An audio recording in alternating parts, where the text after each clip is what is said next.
Children. Lainey is 9, Gideon is 6, Josiah is 2, and Naya is 10 months old.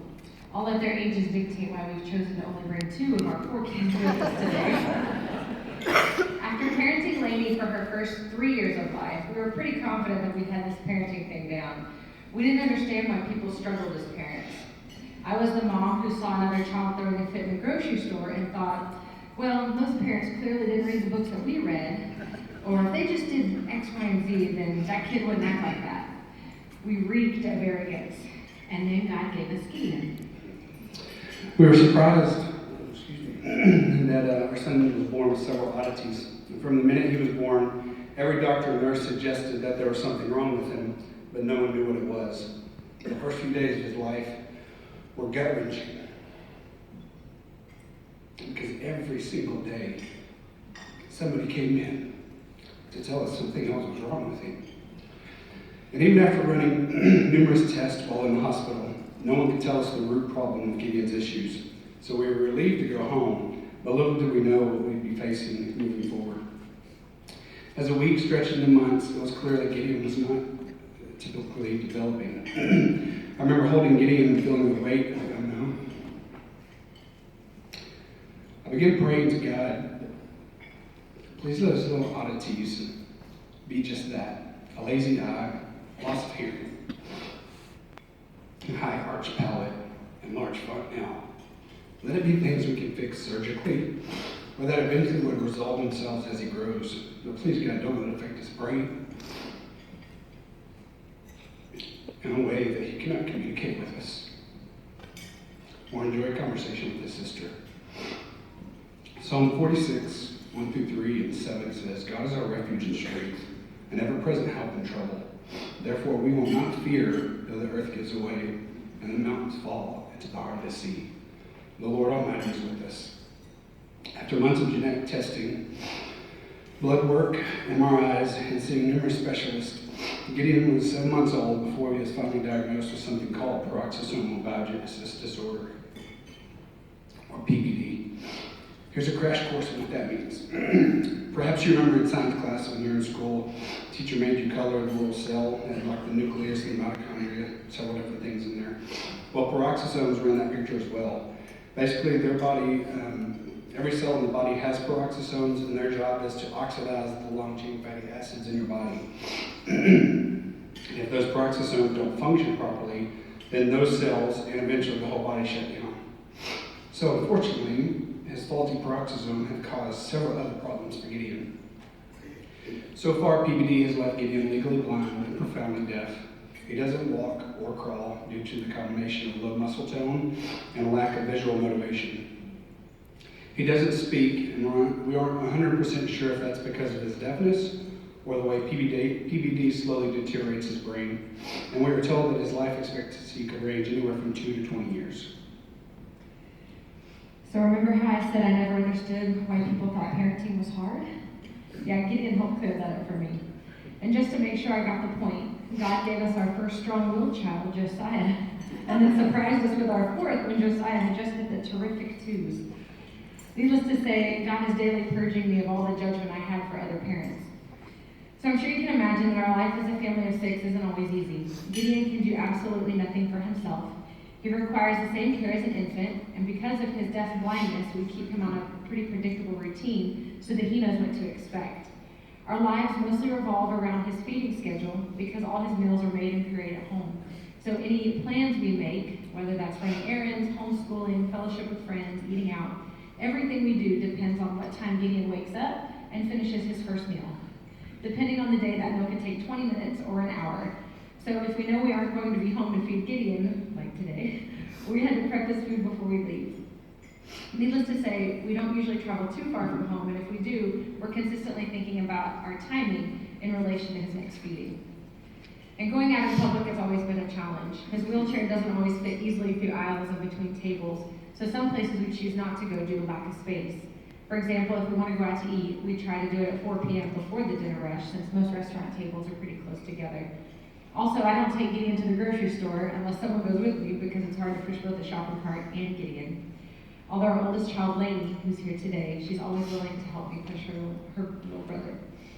The daily task of caring for Gideon can be hard on us and our children. Our 2 younger kiddos don't quite understand Gideon just yet. Lainey is 9 now and understands more than a 9-year-old should have to. Since we homeschool, she's always quick to help with anything I need around the house and throughout the day. Most of the time, she does it all with a happy heart. She loves her siblings fiercely, and she's the first to stand up for Gideon. It's an honor to watch how God is writing her story. She has an empathy for others that cannot be taught, but rather is only forged in the fiery trials that come with disability. We often worry that our kids don't always give our best. Gideon's often up in the middle of the night, leaving us more fatigued than usual. We function on very little sleep without much hope of that changing due to his care. And situations like these are breeding ground for sadness, frustration, and resentment. That's why we're so thankful a friend had told us about Joni and Friends family retreat. She said it would be unlike anything we'd ever experienced and urged us more than once, because we were a little reluctant, to go ahead and register. Lainey was 5 and Gideon was 2 when we attended our first retreat in 2015. She was right. It truly was unlike anything we'd ever experienced. We've never met a group of people so compassionate, so giving of their time, and so accepting. After we unpacked, the first thing I remember is being in the dining hall and thinking, Gideon isn't even the loudest kid in here. And as we walked to the table, I couldn't help but notice that no one was looking at us with judgment. No one stared at Gideon as he held onto his favorite vibrating toy. No one gave him a look of pity for his quirky, loud sounds. And if someone did look his way, the very next thing they did was come over and speak directly to him. Everyone was incredibly kind. To be in that room full of families whose children were screaming, running, skimming, felt like we were at home. At dinner, we met our STM, Laurie. She was an angel of the Lord. I wasn't shy in letting her know that I was terrified to leave Gideon with anyone else. For the first 2 years of his life, his care had always fallen on Kevin or myself. No one really knew his cries and cues for when he needed something. But there was something about Laura. The more we talked, the more peace I felt. She was humble with me and my concerns. I didn't know it on this first day of camp, but this woman would be forever a part of our family. She showed us to the chapel where we walked the red carpet.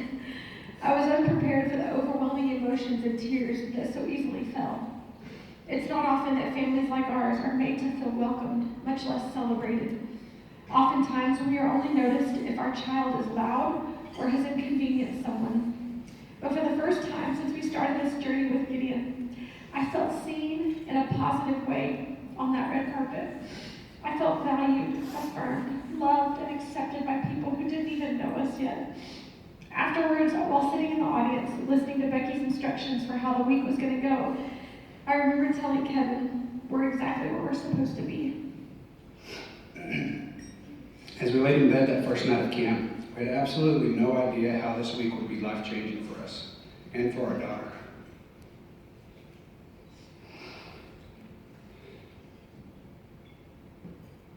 In many ways, she had had to grow up a lot faster than most kids her age. I think having a brother with a terminal diagnosis will do that.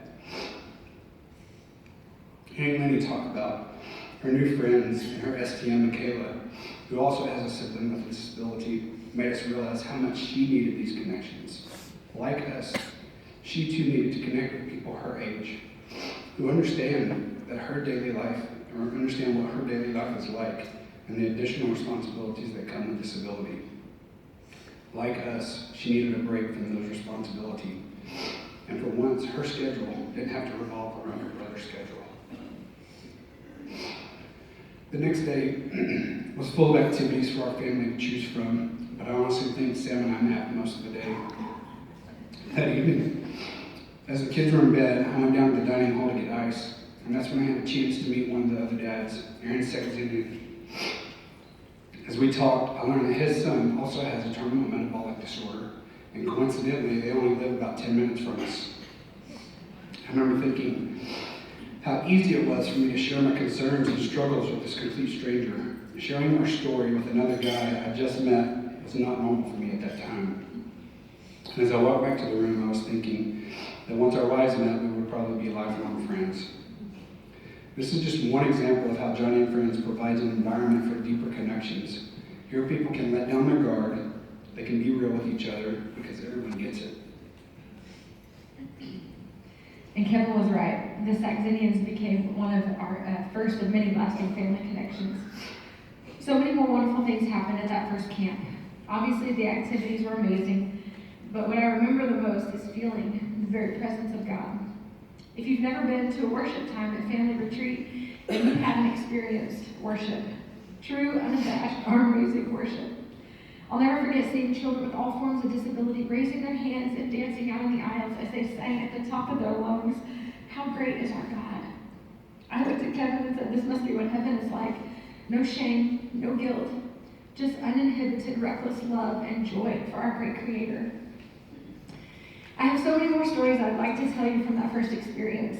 I want to tell you how Laurie, knowing our Gideon couldn't participate in many of the scheduled activities, took him swimming every day because he passionately loves the water.